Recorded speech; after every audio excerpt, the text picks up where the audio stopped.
They didn't ask. That was the part that stung the most. We were at the dinner table, a reunion of sorts, hastily put together after Grandma's health took a sudden turn.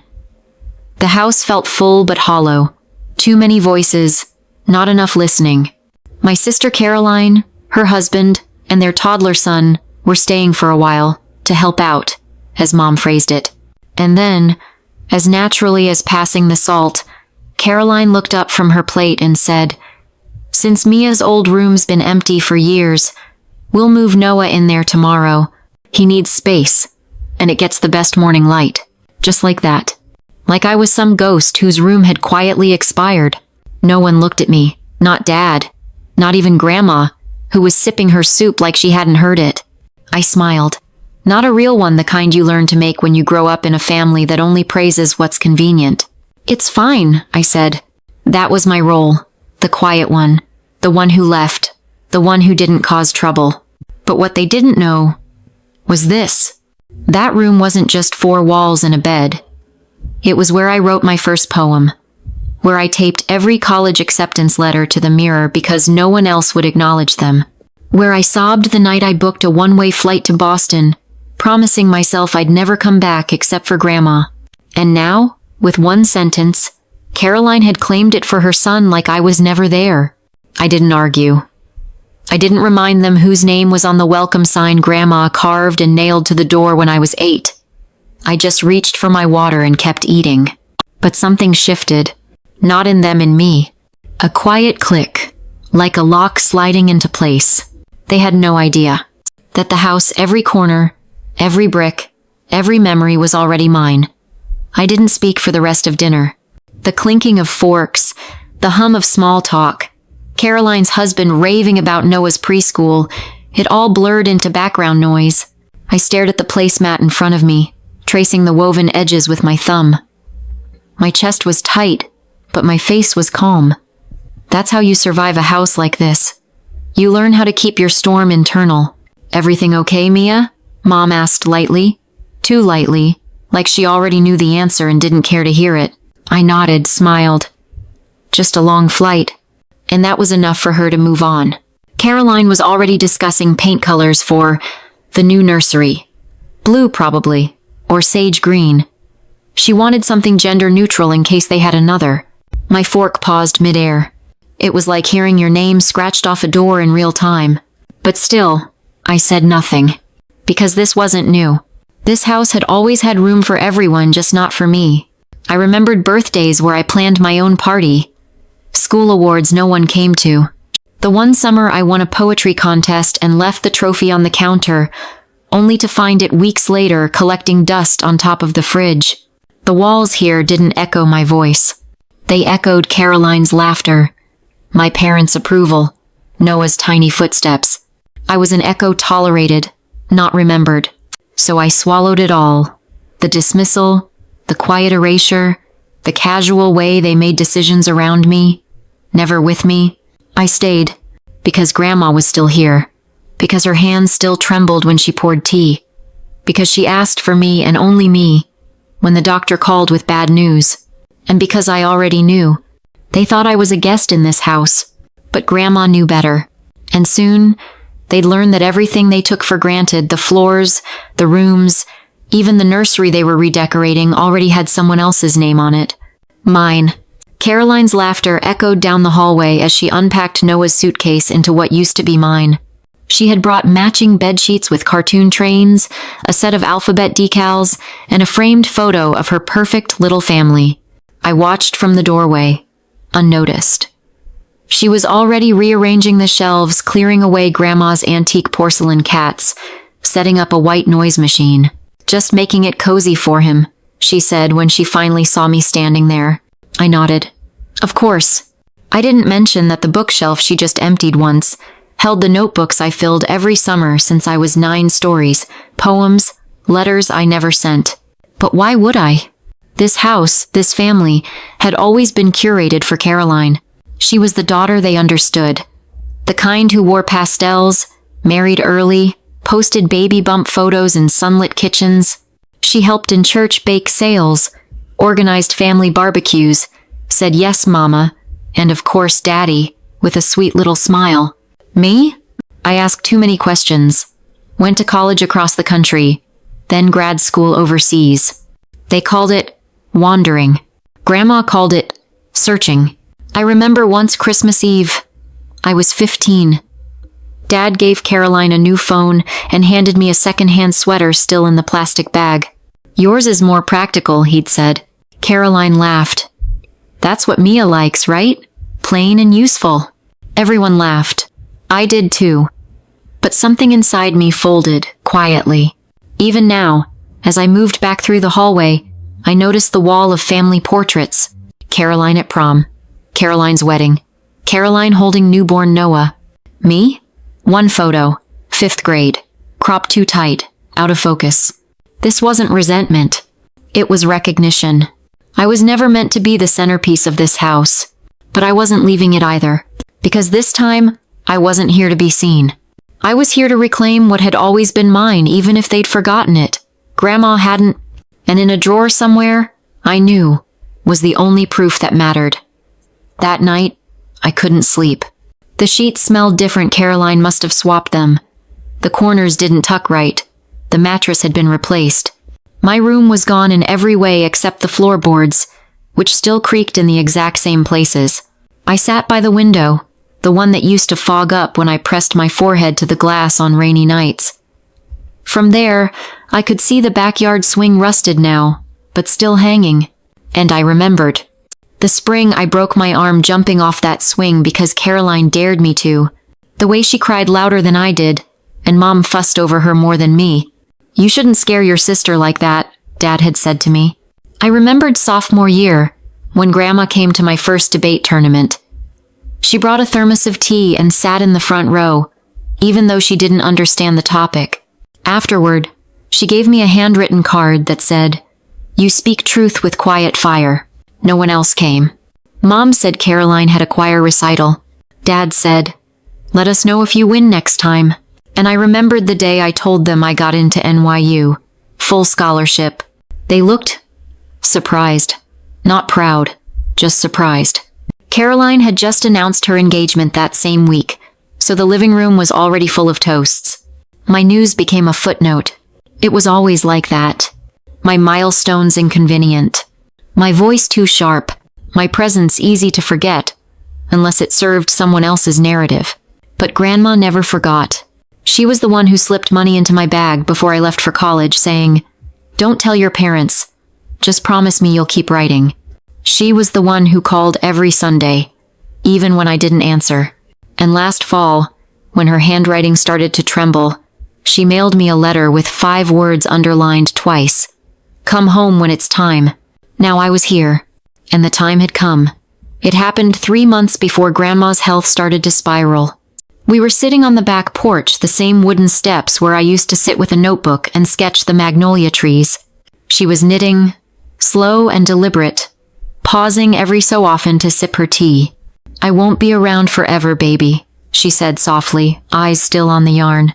I laughed awkwardly. "Don't say that." But she didn't smile. She reached into the folds of her cardigan and pulled out a small envelope, yellowed slightly at the corners. Her handwriting, neat, slanted, spelled my full name. "This stays with you," she said, "but you'll know when to open it." Inside was a photocopy of a deed transfer, the house, the land, everything in my name. Dated, notarized, filed a year ago. She had done it quietly, without telling my parents, without calling a family meeting, because she didn't need to explain. "I gave them decades," she said, her voice low. "And still they never saw this house as anything but property. But you?" She looked up then, right at me. "You see what it holds. You remember." I didn't ask why. I didn't ask what it meant for Caroline or the others. I just nodded, tucking the envelope into my backpack like it was sacred. When I flew back to Boston the next morning, I kept it in a fireproof box. I didn't open it again. I didn't need to. It wasn't a bargaining chip. It was a promise. One she made with full clarity, full heart. And she'd done it not because I asked, but because she saw me. Really saw me. And that was worth more than any inheritance they were waiting for. I returned to work, kept my head down, kept sending money whenever Mom hinted that Grandma needed more help. But I knew. The day they'd try to settle the house would come, and I'd be ready. After that visit, I returned to Boston with a strange kind of clarity. It wasn't peace not yet, but direction. By day, I worked full-time as a research associate at a heritage preservation nonprofit. By night, I wrote essays, poems, cultural critiques, anything that helped me process the ache of disconnection. I lived small, deliberately. A one-bedroom walk-up in Alston with creaky floors and a fire escape view. But it was mine. The bookshelves overflowed. The kitchen always smelled like turmeric and thyme. My cat, Edith, curled beside my laptop like a second editor. Every paycheck, I sent something home, not to Mom or Caroline, but directly to the pharmacy, the home aid, or the grocery delivery. They never asked how I afforded it. They just accepted it, like everything else I gave. Quietly, without thanks. At one point, Caroline emailed me an invoice from an interior decorator. She wanted to update Grandma's bathroom for Noah's safety. I paid it, then added a footnote to my journal. Even now, they decorate what isn't theirs. I didn't tell anyone about the deed. Not my roommates, not my boss, not even Grandma again. Because it wasn't leverage, it was stewardship. In the quiet, I was rebuilding something they'd never understand: legacy without performance. Memory without control. Home without permission. I saved every letter Grandma sent. Pressed her recipes between pages like artifacts. Recorded her voice telling stories about the house, the time a thunderstorm knocked out power for 3 days. And she lit every candle and made shadow puppets to calm me down. They remembered the real estate. I remembered the life inside it. So, while they were busy scheduling caregivers and splitting grocery lists, I was building the only thing that would last.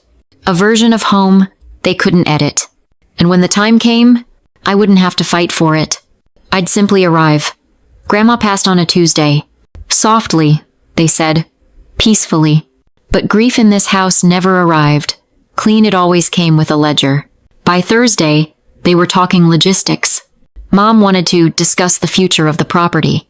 Caroline, always poised, suggested we meet in the dining room after the service. It's what Grandma would have wanted, she said. I sat at the far end of the table, the one where they used to seat me during holidays when space ran out. Caroline was already flipping through a binder. Obviously, it makes sense for Noah to stay here, she said, like we were negotiating timeshares. Mom nodded. You've been away so long, Mia. We thought perhaps you'd prefer a lump sum share, if we sold it. Sold it. As if Grandma's house was a stock option. I let them talk. Let them map their assumptions across the oak table like blueprints. Then, slowly, I reached into my bag and placed the envelope on the table. The same yellowed paper. Grandma's handwriting. Notarized. Stamped. Dated. Caroline went still. Mom's face twitched just slightly in the corner of her mouth. I didn't want to bring this up today, I said, calm as breath. But since you're already making plans, I slid the copy of the deed forward. To be clear, this house isn't part of the estate. It was transferred to me a year ago, quietly, by Grandma, of her own will. Silence. The room, once buzzing with polite control, dropped into stillness. Caroline's eyes darted. That can't be right. Mom reached for the paper like it might dissolve. But it didn't. It stayed solid. Like me. For the first time, I didn't raise my voice. I didn't defend. I didn't need to. I simply watched them realize what they thought they could divide was never theirs to begin with.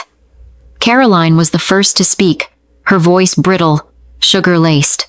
Mia, come on. You know this was just a formality.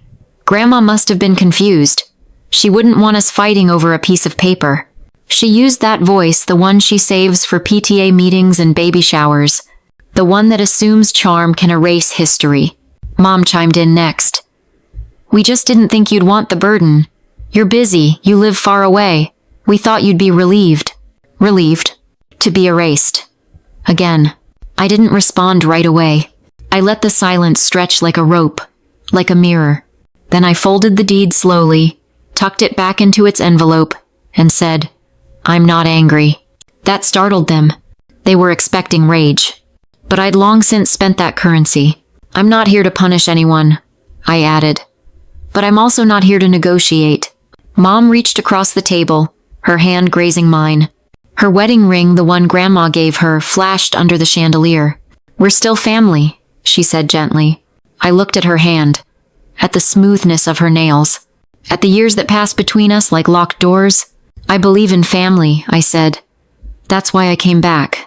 That's why I stayed quiet, helped where I could, didn't correct the stories. Then I pulled my hand back. But belief doesn't mean blind trust, and love doesn't mean letting people rewrite your place in it. Caroline's face tightened. So what? You're just keeping it? All of it? I looked at her. Really looked. The sister who never made space? Only took it. I'm not keeping it, I said. I'm taking care of it. They didn't understand the difference. But they would. Eventually. They didn't come back the next day. Or the day after. The house was still, like it was finally allowed to rest. I spent that first quiet week going room by room. Not changing, just listening. Every creak, every dust-lined shelf, every drawer still holding things no one had touched in years. In Grandma's room, I found the recipe cards she'd written in careful cursive.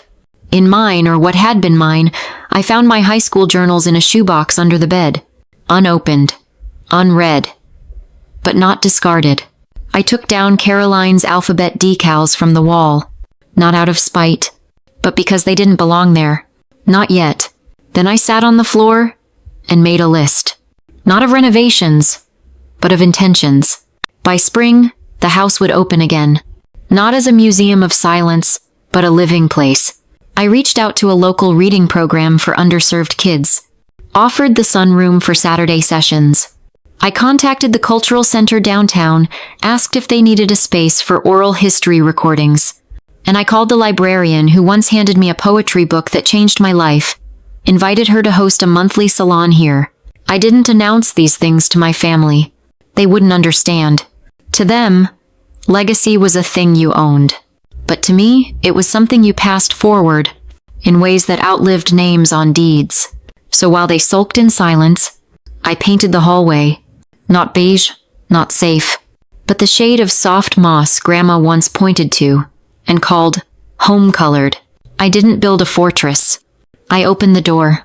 Not to everyone, just to those who knew what it meant to be left out and still choose to stay kind. Spring arrived quietly. No dramatic thaw, just a slow return of birdsong, a softer morning light through the curtains. And one Sunday, as I opened the front door to air out the house, a breeze moved through the hallway like breath, like someone exhaling for the first time in years. I found it that afternoon tucked between the pages of Grandma's old gardening book. A letter, addressed to me, dated 6 months before she passed. Her handwriting was shakier than I remembered, but the words were steady. If you're reading this, then you're where you were always meant to be home. This house has held generations of noise and silence, of pride and forgetting. But you listened. You remembered. I sat on the porch steps as I finished the letter, her voice echoing in my chest. Don't waste your time trying to be chosen, Mia. You were never overlooked. You were preserved. I looked out over the yard, the same swing, now cleaned and repainted. The same magnolia tree, buds just beginning to open. And I thought of the girl I used to be who wrote poems under that tree and hoped someone might read them someday. I stayed out there until the sun dipped low. And when I came back inside, I didn't feel like I was stepping into something I owned. I felt like I was stepping into something I'd become part of. The portraits still hung on the wall. Caroline's wedding, Mom's garden party smile. But now they didn't loom. They just existed. I left them there. But beside them, I added something new.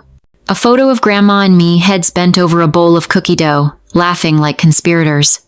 No date, no frame, just taped to the wall like memory. Because the house didn't need to be claimed.